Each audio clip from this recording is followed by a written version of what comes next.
Good morning, guys. Thanks for joining us for Coffee and the Word as we talk about the Bible, everyday life, and parenting principles. We've been talking about being spirit-filled, and we started the idea the other day about being one flesh. And we are going to dive into a specific topic of divorce and what the Bible has to say about it.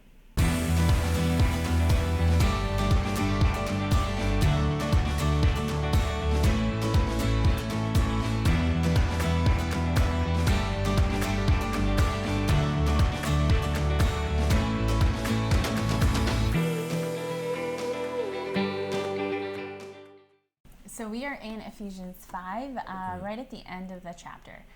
We've seen commands for husbands and commands for wives separately, and now we're looking at the command of one flesh, spirit-filled marriage. Right.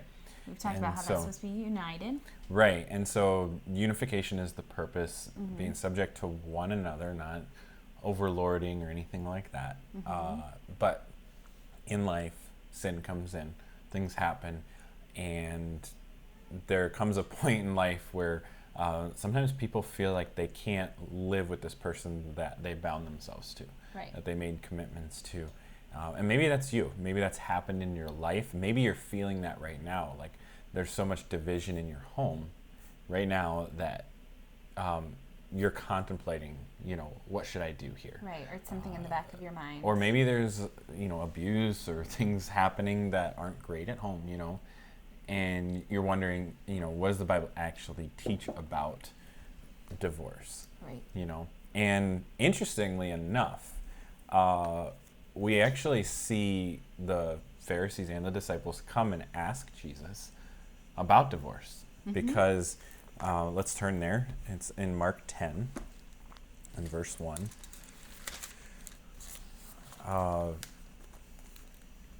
And Christy and I have often had people come to us, that are in a situation that they're struggling, and they reference this passage or the passage in Matthew 19, which is the same thing happening from Matthew's angle, saying, isn't there the loophole in my situation that I can get divorced, Right.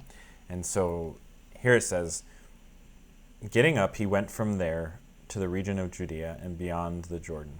And crowds gathered around him again, and according to his custom, he once more began to teach them. Some Pharisees came up to Jesus, testing him, and began to question him whether it was lawful for a man to divorce his wife. And he answered and said, "What did Moses command you?" And so they come, and they're wondering, they're trying to test him. Yeah, they're trying to just dangle something out in front of him that will trip him up, get him in trouble. Because they're always trying to kill him. But yeah, they've been plotting in his heart since the beginning of his earthly ministry about how they could kill him, arrest him, get him in trouble. And he just asked them, what does the Old Testament teach you? What does Moses say? Because remember, the laws were given by Moses from God, but Moses has given them all the Levitical laws and the Ten Commandments. Right. So he says, okay, what did Moses say? And then he responds and says, they said Moses permitted a man to write a certificate of divorce and send her away.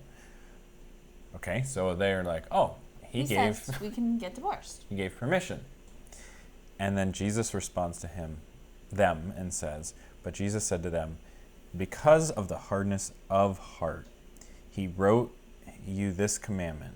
But from the beginning of creation, God made them male and female, and for this reason, man shall leave his father and mother, and the two shall become one flesh. Have we read that before? Oh, yeah.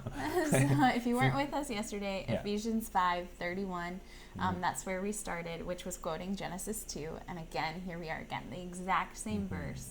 For this reason, a man shall leave his father and mother. So Moses permits it. God allows Moses to permit it. But at the same time, Jesus responds, they're like, oh, well, we have this loophole. And he says, why? Because of the hardness of your hearts. Right. But actually, but from the beginning, it wasn't supposed to be this way. And then he says in verse 9, and what therefore God has joined together, let no man separate. Right. When we see Jesus' heart on the matter, it truly is that there would be unity, that we would stay one flesh, that we would not separate what has been joined together before the Lord. Right. And so often, what ends up happening is people will come to these passages. Really what they'll actually do, and the reason we're in Mark, is they're going to turn over to the Matthew passage. Because the Matthew passage, these are two different guys that observed Jesus teach these things. They were sitting there when Jesus interacted with the Pharisees and asked these questions. So they write it down, yeah. And so they wrote it down from their perspective, And so Matthew didn't include that phrase, what therefore God has joined together, let no man separate, Right. And people go and say, well, what does Matthew say? And Matthew says in the case of divorce, which is what, in the case of adultery, is the case that it was allowed in the Old Testament. Mm-hmm. So that's the only loophole that we see. But again, what he says is that only existed because of the hardness of the heart of man. Right, because you're so slighted and so hurt that it's beyond repair. Which it's really not, because the grace of the Lord can cover all things. But if there is ever an allowance made, it is in the case of adultery. What's interesting, though, is it says that getting divorced and marrying someone else is committing adultery. It says that right in this Mark passage. Yeah. It says, whoever divorces his wife and marries another woman commits adultery against her. And if she divorces her husband and marries another man, she is committing adultery, because there's this idea that even once divorced, the one flesh bonding in marriage is permanent spiritually. Right. That's tough, man. No, and that's what we looked at from 1 Corinthians 6, that when you go have sex with a prostitute, you become one flesh. There is something special, because we don't really see it today, but when we talk about the blood covenant of Jesus and his sin washing over, because of modern tampons and things like that, you don't actually see it. But there was a time that skin, when someone was a virgin and had sex for the first time, the woman would bleed, and it is literally a sign of the blood covenant of Jesus in sexuality. Right. If you didn't catch all that, so where did we just go? Right. But it is like marriage was chosen, and then the way that the Lord operates, everything is intentional, right? Yeah. When he knit us together in our mother's womb, and so women have, anatomical reasons that when a woman has sex for the first time, that hymen is broken and blood comes forward. That blood is supposed to be that permanent bonding. It's the of one flesh, and it's like the symbol. What's interesting is that has existed since God created Eve before she sinned, representing who Jesus would be and how the blood would wash over us. And right, because he knew that Jesus and the blood covenant was coming. Yeah. Yeah, it's so interesting. And so, Jesus and his blood covenant, there's also marriage in our blood covenant. Right. And so it is that one flesh mentality, a forever kind of bonding that happens because of sex. So what is interesting you were pointing out here is the fact that, he has allowed someone to divorce somebody for the purpose, or for the situation of adultery. Right. But then he also then limits and says, if you get divorced because of adultery, if you choose, my husband has committed adultery, I can't live with him any longer, and I'm going to divorce him, I am supposed to remain unmarried for the rest of my life. Right. Now, if you're like, what? Like, maybe you have already broken all of these rules. Yeah, okay. There's grace for you. Yes, there is. And we looked at that yesterday. Yeah.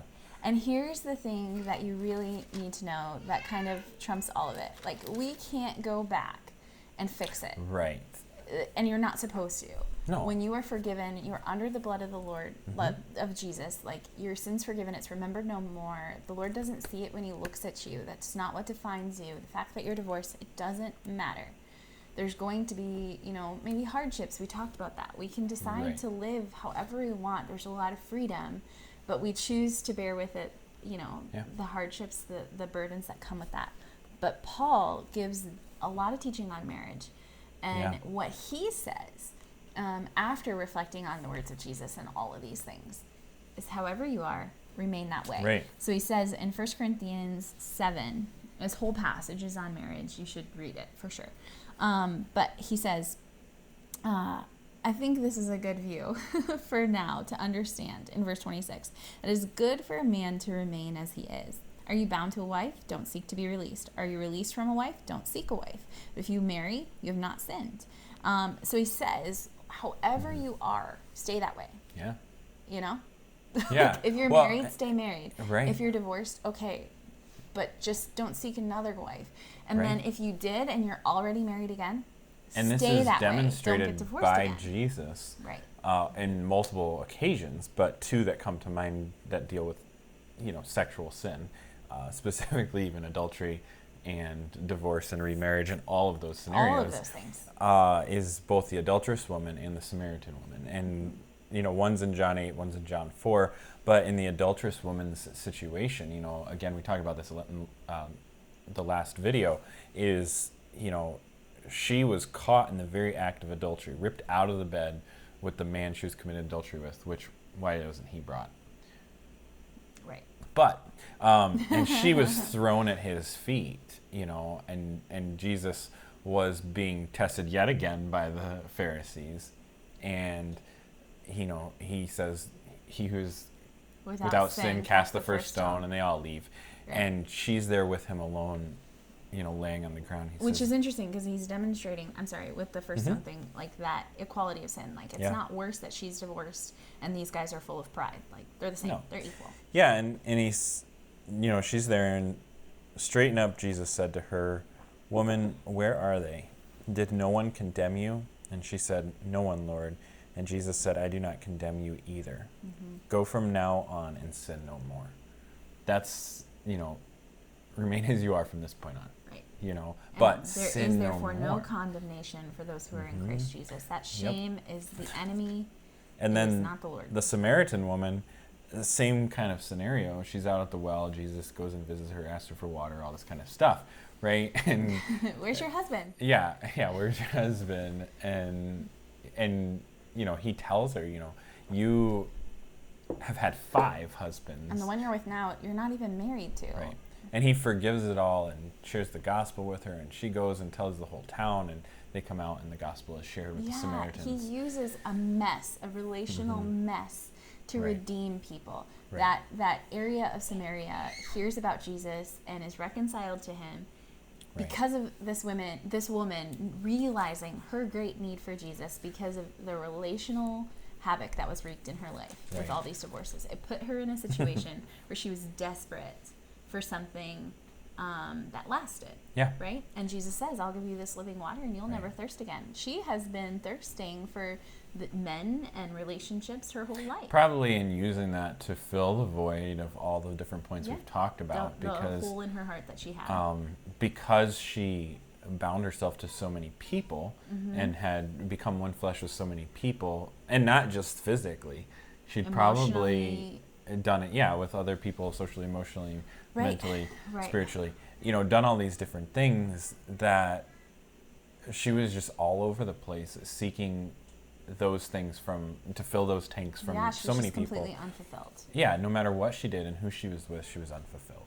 Right, and so Jesus comes and says, like, he uses her, the broken, like, there's no shame for her. Like, she becomes the missionary to her town that brings them the good news of Jesus. Like, he can work in your situation, even if you are divorced. If you've been divorced 4 times, it doesn't matter. As long as wherever you're at now, remain there and glorify God. Make it your intent, your purpose, that you are fixed on him and nothing else. The shame and condemnation that comes because of those past situations, that's not from the Lord. Right. We don't see that in Jesus. Well, and what we see here, though, is like, the divorce scenario, people looking for an opportunity because their situation isn't great, because they're struggling with the sin that's happening from their husband or wife, that they're not one flesh, that they're not on the same page, all of those things. Because of all of those things, they look for passages that say, okay, what can I do? When is it allowed? When is it permissible? There is, from Moses, God does give Moses, because of the hardness of the heart. Yeah.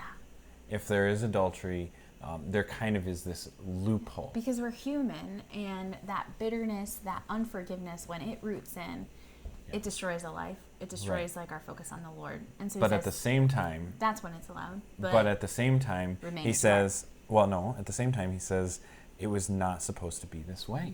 It was not. And so, from the beginning. Unity, one flesh, a quiet heart. 1 Corinthians 7 saying, remain there unless they leave. As much as possible with you, live at peace with all men. As a believer, if you're choosing to leave, he says, don't become a stumbling block that, you're eating of, he's talking about sacrifice to idols, but you're eating doesn't cause somebody to lose who Christ is. Right. And like you getting divorced from them might cause them to never come to know Christ, and you become a stumbling block to their sin. And so you might be in a tough situation. Yeah. That doesn't, like God would prefer that you stay together. But if you do take Moses's loophole, then you have to live under other parameters that he says here is you are to remain unmarried for the rest of your life. Because you are still one flesh with that person. You're just choosing not to be with them. Mm-hmm. And it's so hard, yeah. It's so hard. But living, according to the way the Lord has intended is always where there is the most freedom. It is not easy to stay one flesh. Even if you have a spouse who's a believer, it is not easy to stay one flesh, one mind, one purpose. We are selfish human beings. I am very hard to love. I'm not laughing at her being hard to love. I'm very hard to love. I know you love me. Yes. I have my hard love moments. So do I. So we all do, because we are selfish. We are riddled with sin. The heart is deceitfully wicked, desperately sick. Mm-hmm. We all. And who knows the darkness? Only God is what Jeremiah 17 says. Right. We all have our moments or seasons, and it is hard, but it is worth the fight. Think about the redemption of the Lord and how He laid out His life to rescue us as His bride. Well, that's when you see that in a marriage, that testimony is so powerful. That's the whole picture here. Is if you're married to an unbeliever, if things aren't great and you are married to a believer, we said this from the beginning, the whole reason that divorce is even on the table or an option is because people are not subjecting themselves to one another. Right. Look at Jesus' example. The reason that God, it says God hates divorce. The reason that He hates divorce, the reason that He says because of the hardness of your hearts, that's it. Like you've lost sight of loving the person because of something they've done. You're not doing this agape love, that, this unconditional love.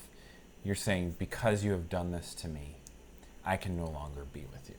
Right. And that is not imitating Christ. That is not imitating God. And you don't allow yourself to continue to be sinned against, seek marriage counseling, get a mediator, pray for them. There are things to be done, but Scripture is clear that our sufferings here, the trials that we face, they pale in comparison to the suffering of Christ, and we are supposed to endure them by His strength, His power, and that Christ is our example of how to live in that. There is no marriage too far gone that cannot be rescued by the redemptive power of Christ. And we have seen that over and over again. And it's beautiful. If you've had the ability to be a part of the Rock Marriage Ministry, or you haven't, maybe you can go over and find their channel and watch some connect videos with them as well. Yeah. But there are multiple relationships that were either divorced and got remarried, which is so cool. To the same spouse. Yeah. They got divorced at some point, whether a believer or an unbeliever, and they got remarried, or even situations where the wife caught the husband in adultery, and she sat there and just continually did 1 Corinthians 7 and prayed for her husband, and he got saved and came back, and now they have 3 more kids on top of it.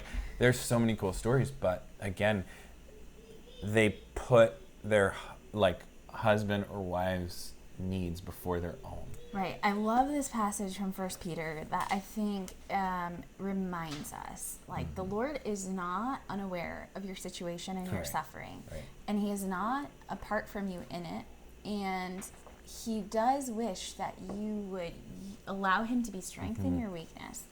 And it says that there are times that you will do what's right and you will still suffer. Maybe it's the spouse that's not doing it. And we want that, the ability to be free from it. But the Lord would have you fight the fight for His glory. It says in 1 Peter chapter 2, verse 20, what credit is it then if when you are sin and harshly treated, you endure it with patience? And so okay, so you did wrong and you deserved it. Good for you that you endured the suffering the right way with a good attitude. But if when you do what is right and suffer for it, you and patiently endure it, this finds favor with God. Right. If you're the one being sinned against and you just steadily stay there in the Lord's power and love them anyway, that finds favor with the Lord. He notices, and it finds favor with him. It says in 21, for you have been called for this purpose, since Christ also suffered for you, leaving you an example for you to follow in his steps, who committed no sin, nor was any deceit found in his mouth. And while being reviled, he did not revile in return. While suffering, he uttered no threats, but kept entrusting himself to him who judges righteously. Jesus kept entrusting himself to God and his will, and said, you know what, God?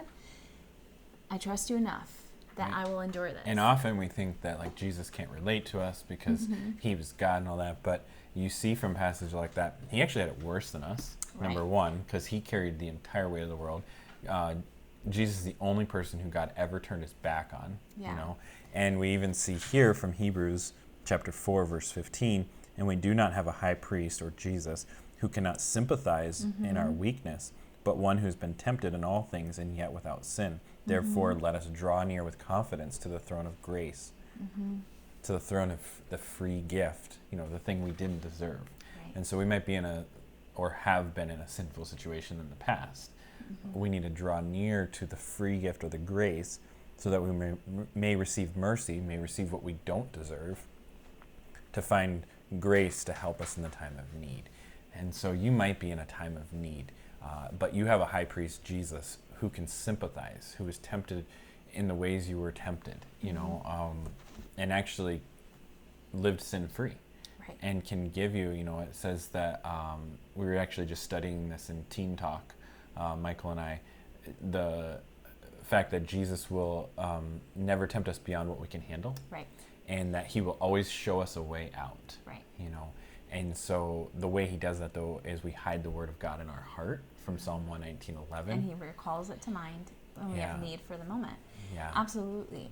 So I don't know where you're at. Maybe you've been considering divorce. Maybe you're not, you know, maybe that's not even on the table. Like for us, like that would never even be a consideration, but there are still times where it's not easy, where, you know, being one flesh is difficult. Remember, no matter what your situation, that unity, that one flesh mindset is worth fighting for. After that idea of suffering, you know, 1 Peter transitions to talking about husbands and wives, and it says, to sum it up, all of you be harmonious, sympathetic, brotherly, kind-hearted, and humble in spirit, not returning evil for evil or insult for insult, but instead giving a blessing. You were called for this very purpose, so you might inherit a blessing. She's stealing a verse for our future video. We're going to move on. We're going to move on from divorce, but we're going to keep on this one flesh. How do you stay united doing all of these things? We're going to talk about that more. We're going to get more specific into practical things that we can do to stay united in whatever situation. And fight the fight for the sake of the Lord being glorified. So through your marriage. So thanks for joining us for Coffee and the Word. I know this is a very sensitive topic. You may have questions about your specific situation, or what you're going through, or what you've been through, or even how to experience and feel the freedom of Christ and forgive yourself and move on. Please let us know. Please reach out to us, private message us, email us at parenting@hisrock.net. We would love to connect with you and help you be transformed by the renewing of your mind and not conform to the world and what it teaches. So thanks for joining us for Coffee and the Word, and we'll see you tomorrow at 8.